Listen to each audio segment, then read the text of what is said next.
L'Arabie saoudite impose des restrictions aux musulmans pour le mois de Ramadan 2025.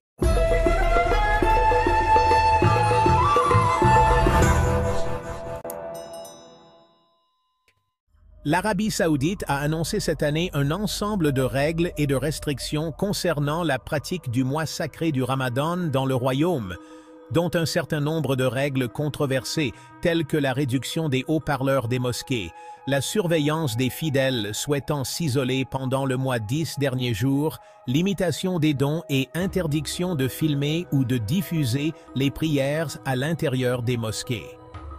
Dans un document publié et diffusé par le ministre des Affaires islamiques, Abdul Latif As-Sheikh, le mois béni du Ramadan doit être réglementé par 10 points auxquels les habitants du royaume doivent se conformer. Le ministère insiste auprès des employés des mosquées, tels que les imams et les muezzins, sur plusieurs directives et instructions importantes. S'engager à travailler et à accomplir régulièrement les tâches qui leur sont assignées. Ne pas s'absenter pendant le mois sacré de Ramadan.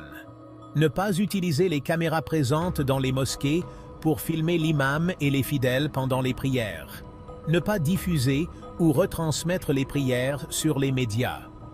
Les muezzins doivent respecter les horaires de l'appel à la prière, Adhan, selon le calendrier al-Qura. Fixer l'heure de l'Adhan de la prière d'Isha, selon le calendrier al-Qura pour le mois de Ramadan. Prévoir un court d'intervalle entre l'Adhan et l'Iqama pour faciliter la présence des fidèles, tout en respectant les horaires spécifiques des prières d'Isha et de Fajr.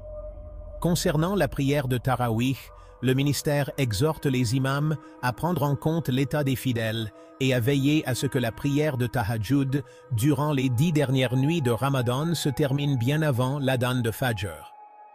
Le ministère insiste également sur la poursuite de la lecture de livres bénéfiques aux fidèles après les prières obligatoires, en particulier ceux traitant des règles et des bonnes pratiques du jeûne, des vertus du mois sacré et des dispositions qui s'y rapportent.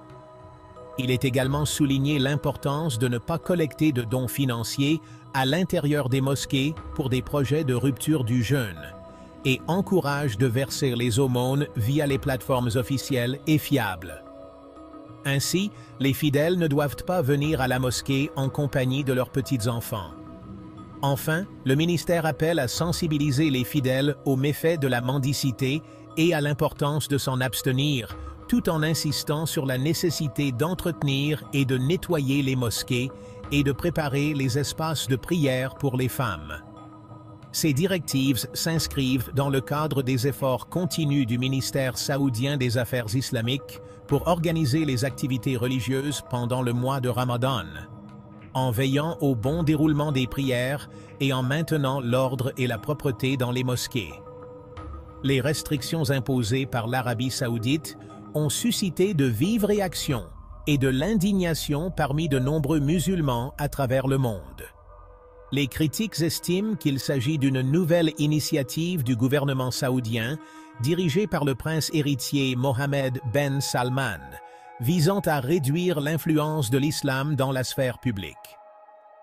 Parallèlement, ces mêmes détracteurs soulignent que le gouvernement saoudien encourage de plus en plus les concerts et invite des artistes occidentaux de renom ainsi que des figures culturelles controversées dans le but d'attirer un public international. Le porte-parole du ministère, Abdullah Al-Enezi, a tenu à apaiser ses préoccupations lors d'un entretien téléphonique avec la chaîne Al Saoudia. Il a affirmé que le ministère ne s'oppose pas à la rupture du jeûne dans les mosquées, mais cherche plutôt à mieux l'organiser, en désignant une personne responsable qui devra obtenir une autorisation. Celle-ci disposera des infrastructures nécessaires dans le respect du caractère sacré et de la propreté des mosquées, tout en évitant les collectes de dons non officiels. Concernant l'interdiction de filmer et de diffuser les prières, Al-Enezi a expliqué que cette mesure vise à protéger les plateformes contre toute exploitation et qu'elle n'a pas été instaurée par méfiance envers les imams, les prédicateurs ou les conférenciers. Il a ajouté que l'objectif est d'éviter toute erreur involontaire qui pourrait survenir lors des retransmissions.